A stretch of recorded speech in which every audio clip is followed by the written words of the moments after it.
Yesterday video la knockout match la win பண்ணி quarter finals க்கு entry ஆனோம்.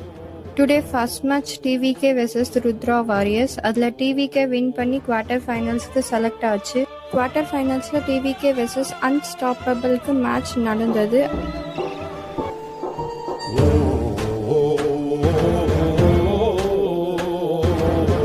Hey TVK!